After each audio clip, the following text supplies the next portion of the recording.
So, picture this. I'm 24, scraping by at a greasy spoon called Sonny's Diner, hands raw from scrubbing dishes, dreams of owning a little bakery tucked away in the back of my mind, buried under a mountain of my mom's old medical bills. Life's a grind. Double shifts, sore feet, a tiny apartment with a leaky faucet that mocks me every night. Then I see this ad in the paper, simple but screaming money. Live-in caregiver, crazy good pay, discretion a must. For me, Ellie Harper, those words were like a lifeline, a chance to climb out of the hole life had dug for me. I show up at this place called Sterling Heights, a glass tower that looks like it's judging the whole city. The interviews with this woman, Vanessa Reed, all sharp cheekbones and designer perfume, but her smile's cold, like she's sizing me up for a fight. She's the sister of the guy I'd be working for, Nathan Sterling, some hotshot billionaire who crashed his fancy car 3 years back, left him paralyzed, bitter as hell. He's difficult, Vanessa says, her voice smooth but edged, like a knife wrapped in silk. We've burned through 15 caregivers in 3 years. They don't have the spine for it. I'm thinking about the time I talked down a guy waving a broken bottle at the diner with just a free milkshake and some calm words. I've got spine, I tell her, and her eyes narrow, like she's not sure whether to believe me or fire me on the spot. The penthouse is unreal floor-to-ceiling windows, city lights sprawling out like a galaxy, but it feels like a tomb. Expensive art, marble everywhere, and this heavy smell of antiseptic hanging in the air. Nathan's in the middle of it, 34 but looking older, slouched in a high-tech wheelchair, a blanket over his legs. His face is sharp, like it was carved from stone, but those green eyes, man, they burn with this quiet rage, like he's daring the world to pity him. Another one. He growls when he sees me, voice rough, like he hasn't used it in weeks. What's your deal, waitress? Running from something, or just broke? I keep my cool, look him right in the eye. I'm Ellie Harper, here to do a job, Mr. Sterling. I don't expect easy, but I do expect respect. He laughs, this short, bitter sound, then out of nowhere grabs a heavy book and hurls it at the wall, missing my head by inches. It hits with a thud, pages flapping. I don't flinch. I pick it up, smooth it out, set it back on the table. That wasn't respect.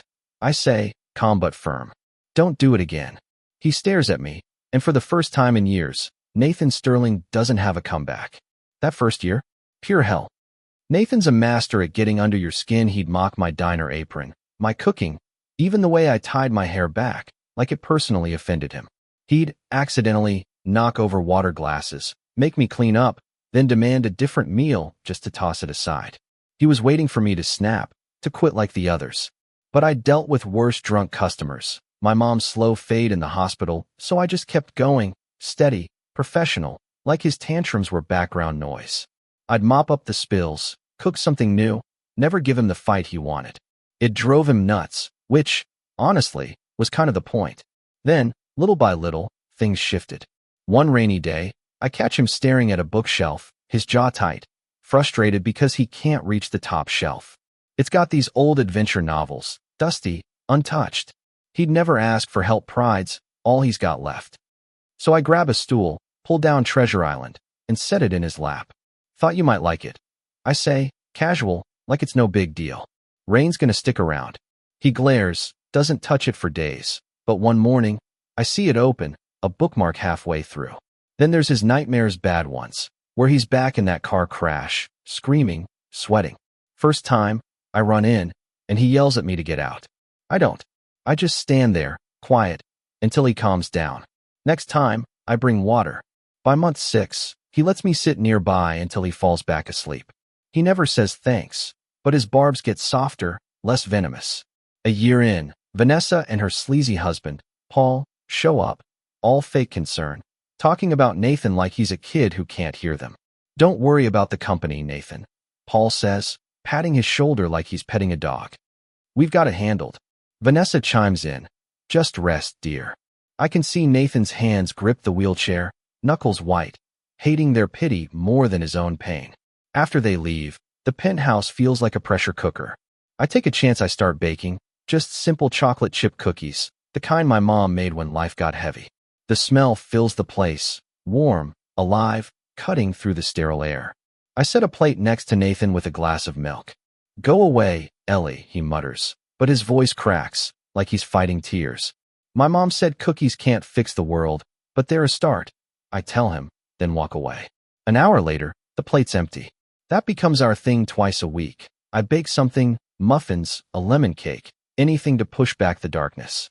He never says a word, but he always eats. Then comes Dr. Carter, this no-nonsense physical therapist who looks like he could bench press a car. Walking's a long shot. Nathan, he says straight up. Your nerves are shot, but there's a tiny signal, a whisper. Chasing it'll be torture. Nathan, maybe because of my stubbornness rubbing off, says yes. The therapy's brutal harnesses, electrodes, pain that makes him curse and sweat. He quits a dozen times, but I'm there, calm, saying, 5 more minutes, you did 10 yesterday. He roars, I can't, and I just nod. You can. I'm right here. And he does, because something in him trusts me, even when he hates it. I learned to massage his legs, make his protein shakes, cheer every tiny win, a muscle twitch, a toe wiggle with a smile that means more to him than words. By year 5, he's standing, taking shaky steps with braces, my hand near his back, whispering, You've got this. The penthouse isn't a cage anymore. It's our space, filled with quiet jokes, stories about my diner days, his old sailing trips. He talks about the pressure of being a Sterling, the stupid car race that wrecked him. I tell him about my dream bakery, a little place with a green door, full of pies and tarts. He listens, really listens, and it feels like we're not just surviving, we're building something. But then, he starts walking better, and everything changes. His phone's blowing up, board members, lawyers, the whole Sterling Industries machine. He's back to being the CEO, sharp, distant, shutting me out. Vanessa and Paul are around all the time now, whispering in his ear, glaring at me like I'm a problem. One day, I bring coffee into his office, and they all stop talking, staring at me like I'm a spy. Nathan says, That's all, Ellie. Cold, no please. Vanessa mutters something about me being a vulnerability, and my stomach drops. Later, Paul corners me in the kitchen, all fake charm. You did good, Ellie, but Nathan's back, the real Nathan, the shark. You were a tool, a crutch. He's done with you. Take the severance and go quietly, or he'll fire you, and it won't be pretty. I tell him Nathan can fire me himself, but his words stick, poisoning every memory. I overhear Nathan and Vanessa one night, her saying, She's a loose end, Harrison. A waitress in your story looks weak. He says, You're right. The company comes first. I'll handle it. My heart shatters. 6 years, the nightmares, the cookies, the therapy, just a job. I feel like a fool. The day he walks without help is supposed to be everything. He calls me to the living room, stands there, trembling but upright, no crutches. He takes 3 steps, slow, miraculous. I'm crying, so proud, but he looks at me, annoyed. No need to get emotional, Ellie. This was the plan. His voice is ice, and I realize the Nathan I knew is gone. He throws a big gala to announce his comeback, and I'm not invited, just the help, out of sight. I go anyway. Thanks to Maria, the housekeeper, who says Nathan's not himself, like he's lost. I slip in, wearing my old blue dress, feeling like a stray dog in a palace. Nathan's dazzling, all charm and power, Vanessa and Paul smirking beside him. I overhear them in a corner, gloating about their plan to declare Nathan unstable, forge reports, take his company. I try to warn him, pushing through the crowd, yelling, They're setting you up. He looks at me, stone cold, and says, I don't know this woman. She's disturbed. Get her out. Security drags me out, the crowd staring, my humiliation complete. I'm nothing to him. Back at Sonny's diner, I'm a wreck, hiding in Mr. Henderson's spare room, pouring coffee to keep my hands busy.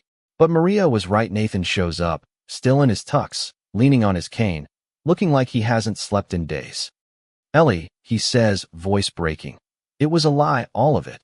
He tells me he knew about Vanessa and Paul's plot months ago, played along to trap them.